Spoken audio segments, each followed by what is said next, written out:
Nesta resenha da bola, segunda-feira, dia 11 de novembro de 2024, iremos destacar a conquista do Flamengo, a quinta da Copa do Brasil, na vitória por 1-0 no segundo jogo, o jogo da volta na Arena MRV, em Belo Horizonte, Minas Gerais, contra o Atlético Mineiro. O Flamengo, que havia vencido o primeiro jogo no Maracanã por 3-1, tinha uma boa vantagem, o Atlético partiu para cima, sobretudo na segunda etapa, possibilitando os contra-ataques do Flamengo, que perdeu inúmeros gols, mas chegou ao gol da vitória com passe de Bruno Henrique em contra-ataque para Gonzalo Plata, que fez um golaço. Flamengo 1-0, conquistando aí a Copa do Brasil, e esse será o assunto para Antônio Manuel Góes, direto do Rio de Janeiro, e Fernando César, em Curitiba, no Paraná, analisarem, dando a opinião deles com relação a essa conquista do Flamengo. Já Robinson Lessa, direto de Penedo, Alagoas, vai abordar o próximo jogo da seleção brasileira na data FIFA contra a Venezuela, jogando na casa do adversário pelas eliminatórias sul-americanas para o Mundial de 2026. Tudo isso não sai daí, já já, após a nossa vinheta.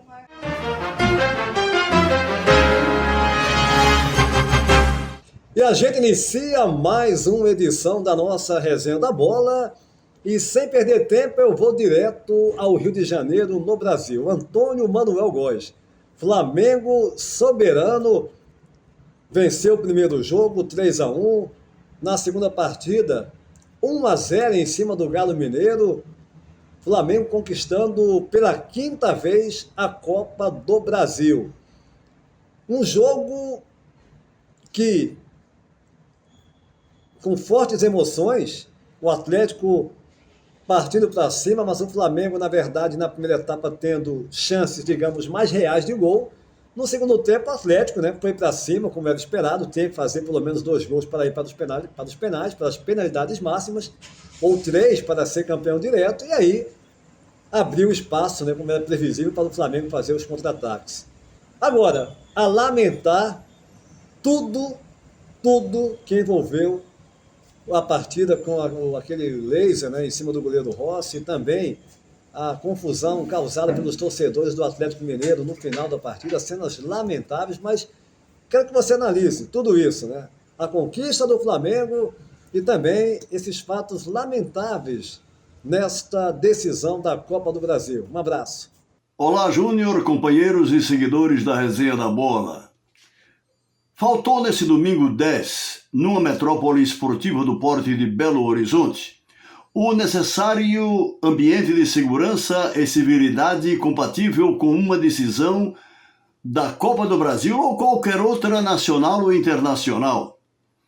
Na súmula desse domingo em BH, o árbitro Rafael Claus, que atuou na última Copa do Mundo no Catar, cita o lançamento de bombas caseiras no gramado, raio laser direcionado aos olhos do goleiro do Flamengo e invasão do campo de jogo por torcedores furiosos, pondo em risco a integridade física dos protagonistas do confronto.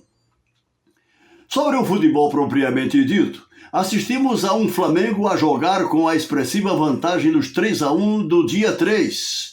No Maracanã, mas mantendo a premissa tática de Felipe Luiz, seu treinador com míseros 2 meses na função.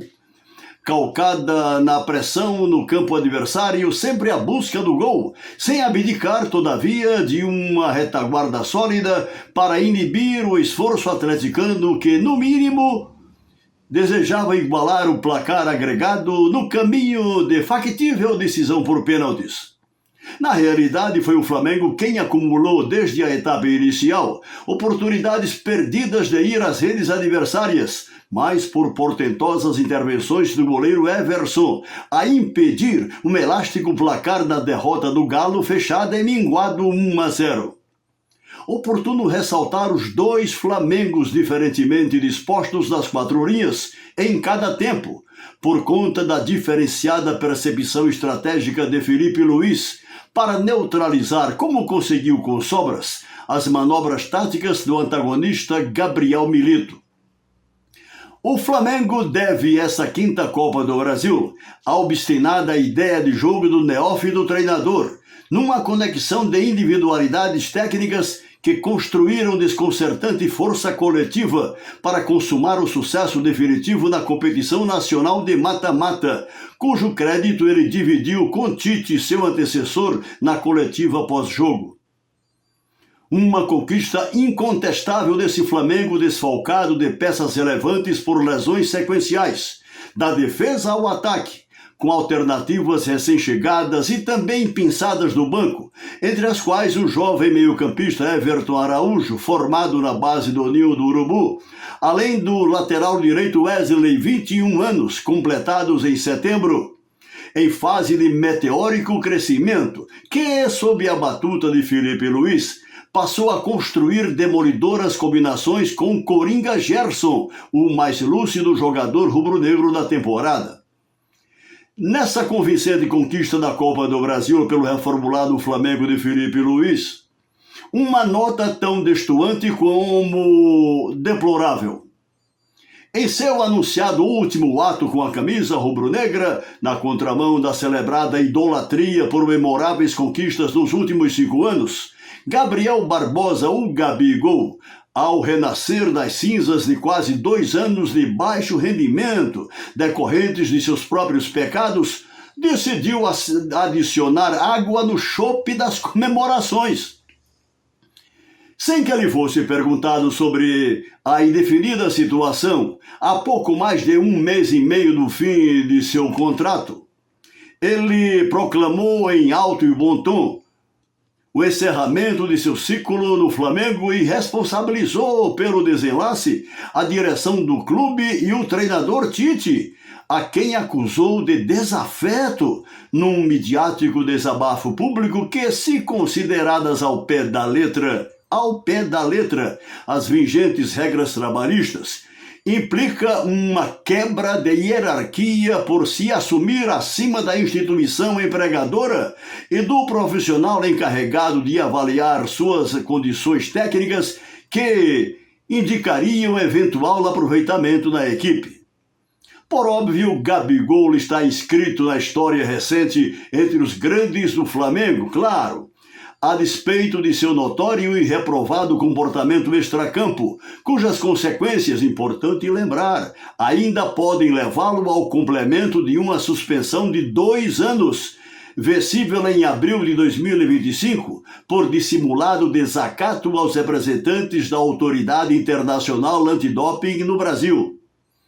Para concluir, Júnior e amigos da Resenha da Bola, embora beneficiado, convenhamos, por lenientes passadas de pano dos dirigentes do clube, no curso de seus variados desregramentos comportamentais, o tão festejado Gabigol, como qualquer outro profissional, está bem abaixo da dimensão universal da instituição que o contratou, ou venha a contratá-lo, no caso, segundo especulação das últimas horas, o Cruzeiro SAF de BH.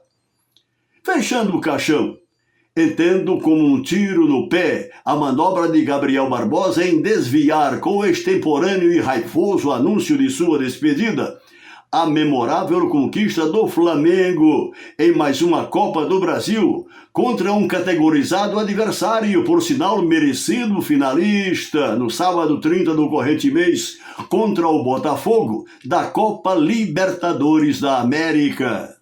Olha, Antônio Manuel Góes, concordo plenamente contigo quando você diz que nenhum jogador é maior que o clube. Aliás, a sua análise com relação, você começou o seu comentário, a sua análise com relação a essa final, o Flamengo sendo campeão pela 5ª vez da Copa do Brasil, de forma para lá de merecido, que o Flamengo foi de fato superior nos 2 jogos ao Atlético Mineiro, sem dúvida alguma um grande adversário, mas o Flamengo foi superior. Eu diria que bem superior no cômputo geral. E a lamentar, como é que esse pessoal entra no estádio com bomba, gente? Tá na cara que tem ali, né, algo estranho no ar. Com bombas no plural, né? Foi bomba para tudo que é lado, né? E torcedor invadindo o gramado, e aí? Né? Lamentável tudo isso. E depois ainda, para piorar a situação, membros daquela torcida do Atlético Mineiro tentando invadir o gramado para tentar agredir certamente os jogadores do Flamengo, enfim, e foram impedidos a tempo pela Polícia Militar, que aliás demorou, né? Chegou bem depois, né? Aquela confusão toda ali, como é que não havia segurança mínima para evitar toda aquela situação? E outra cena para lá de lamentável, quando da premiação o Flamengo a receber. Pouca gente falou nisso. Isso é um absurdo, gente. É um absurdo. Na premiação, o hino do Atlético bem alto. Coisa de um clube gigante que se apequenou, né? Com uma situação dessa, com uma atitude dessa. Cena ridícula. É o mínimo que a gente pode citar. O Flamengo recebeu o prêmio, o hino em alto tom do Atlético Mineiro. Lamentável. Essa série de ocorrências neste jogo do Flamengo Atlético. O jogo da volta, o Flamengo de forma para lá de merecida vencedor. E o Gabigol está na história do Flamengo? Tá, mas também a gente não pode ficar valorizando muito. Mas ele está na história do Flamengo? Tá, sem dúvida alguma. Marcou gols decisivos e tal, mas ele não é maior. Nenhum jogador pode ser maior que o clube que ele defende. De forma alguma. E no Flamengo, Zico, o rei do Flamengo, Zico, é a pessoa mais simples do mundo. Aí vem o seu Gabigol, num momento de festa, começar a atacar, falar, não vou ficar como se fosse maior que a instituição. Lamentável, Gabigol, lamentável. Mas, Fernando César, vou dar um pulo até Curitiba, no Paraná. Você também analisando essa partida, essa conquista do Flamengo, a quinta da Copa do Brasil. E, Fernando, um abraço. Olha, Júnior e amigos da resenha, foi uma final de Copa do Brasil com toda a emoção que a gente esperava e com um jogo de futebol realmente muito bem jogado, da forma como a gente que é apaixonado por futebol gosta de ver uma partida. Alguns vão dizer, mas poderia ter sido até com um placar mais dilatado, com mais gols, mas pela emoção, pelas jogadas, pelas oportunidades criadas pelos dois times e principalmente pelo Flamengo no segundo tempo, que realmente foi um time avassalador para cima da equipe do Atlético Mineiro. Realmente foi um placar magro, mas com sabor, com gosto de goleada, até porque o goleiro, o Everson, da equipe do Atlético Mineiro, foi até um herói, justamente para o alvinegro, pelos lances que ele acabou praticando para evitar um placar mais dilatado, que eu repito, pelo futebol ofensivo apresentado pela equipe do Flamengo, principalmente no período complementar, em que pese já o primeiro tempo, que terminou empatado, sem abertura de placar.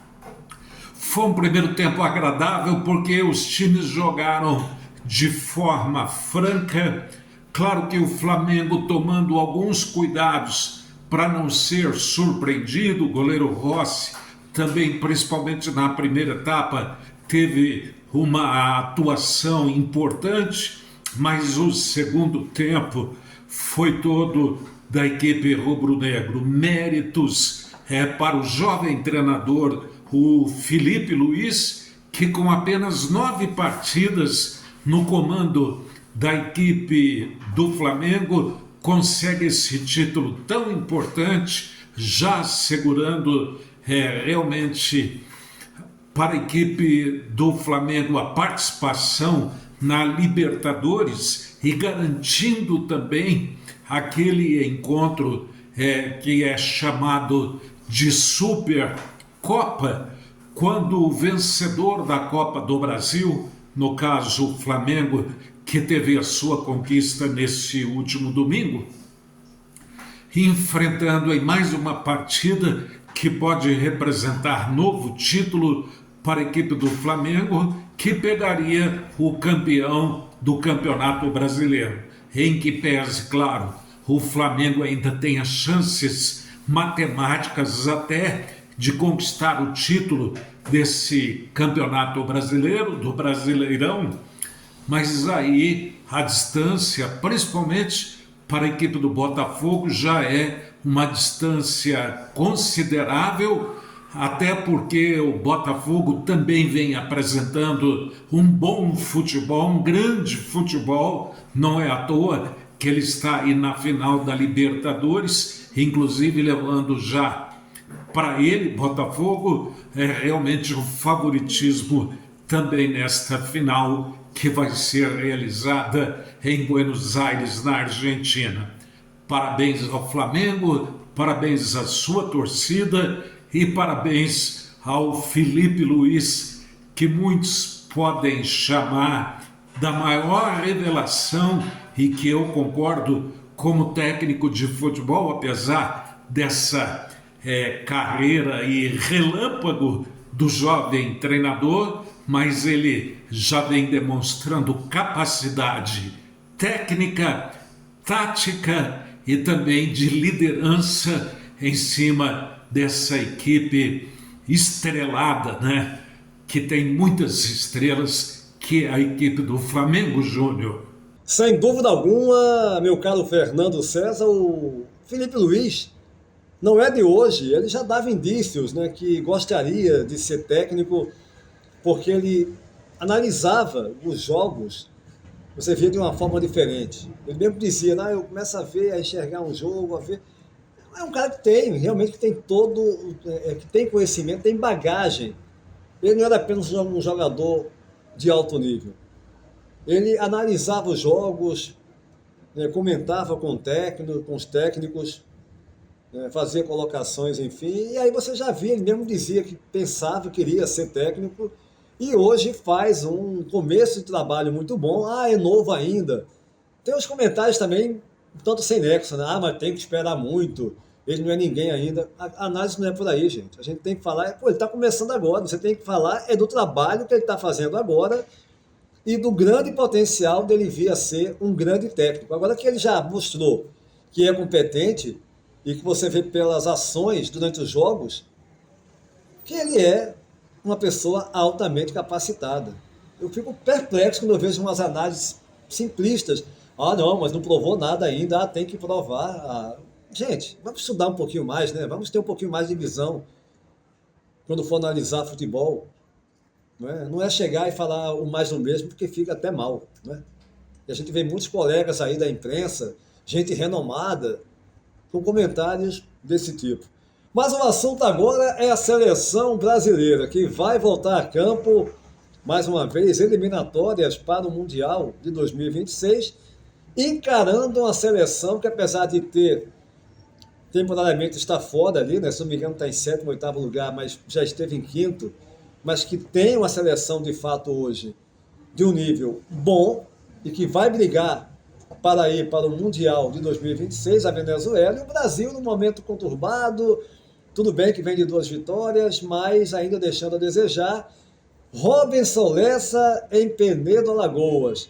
A sua expectativa para essa partida do Brasil serão 2 jogos, o primeiro já diante da Venezuela, jogando na casa do adversário, hein, Robinson? Um abraço. Olá, amigos internautas, olá, amigos do Resenha da Bola.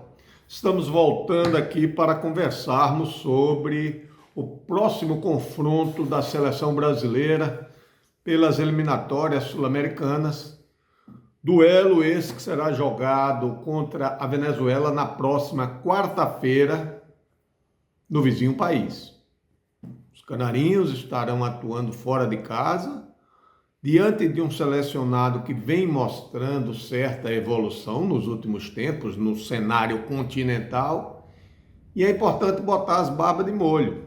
Vale inclusive lembrar que no confronto de ida, jogando aqui em território nacional, aconteceu a igualdade por 1-1. Então, a despeito dos últimos resultados positivos da equipe sob o comando do técnico Dorival Júnior, nas últimas datas FIFA, nós precisamos botar a barba de molho. A Venezuela merece respeito. A Venezuela vem aí com Soteldo, com Savarino, Então é uma equipe que não é tola, não é boba, já tem jogadores ocupando espaço em diversos cenários do futebol continental. Os venezuelanos vêm crescendo muito favoravelmente, muito positivamente. Eu me lembro que outrora jogar contra a Venezuela significava impor goleadas históricas, goleadas homéricas, por 5, 6, 7 gols. Hoje não.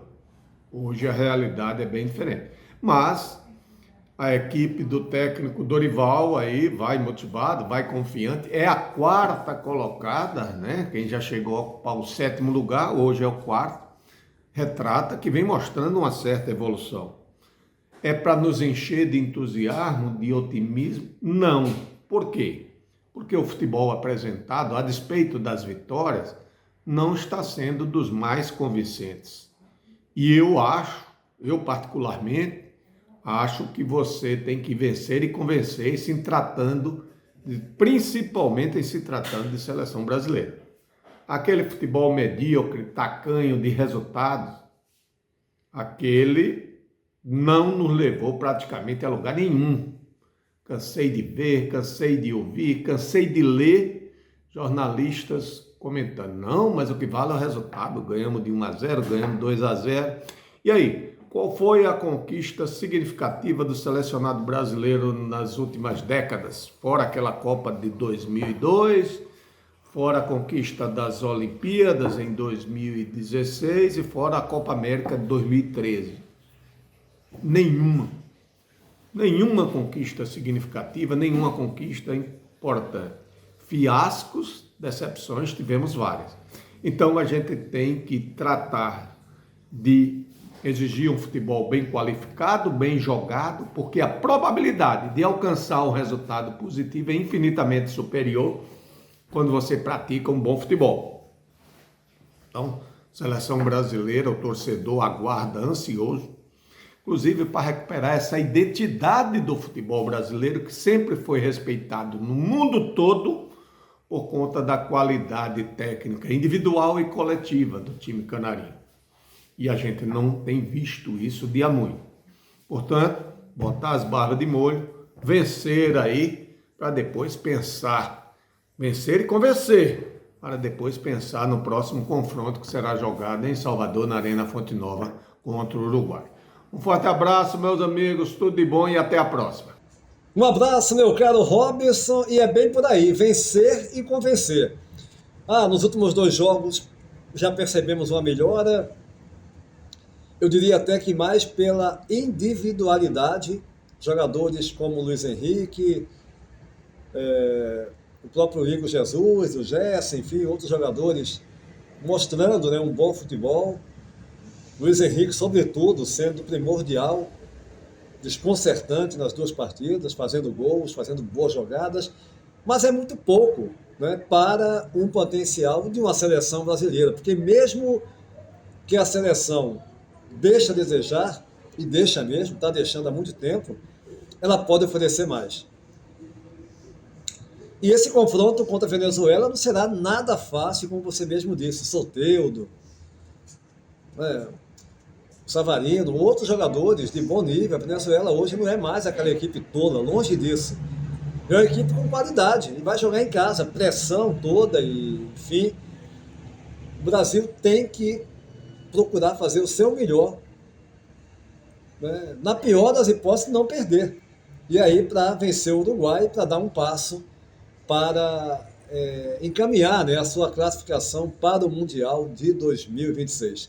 Esta edição da nossa Resenha da Bola vai ficando por aqui, convidando você para se inscrever no nosso canal, deixar o seu like e compartilhar os nossos vídeos em suas redes sociais. Lembrando que teremos nesta terça-feira mais edições aqui do nosso canal PB Desporto, com as últimas, os curtas, enfim, o PB Desporto, nossos vários programas abordando os temas principais do mundo do futebol.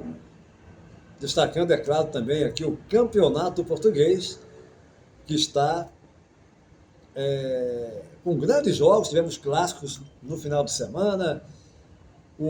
A equipe do Porto perdendo para o Benfica, o clássico 4-1, jogo esse no Estádio da Luz, em Lisboa, casa do Benfica. O Braga recebendo o Sport e perdendo por 4-2, o Sport 100% na liderança, enfim. Vamos falar, é claro, e muito também do Campeonato Português. A todos um abraço e até a próxima.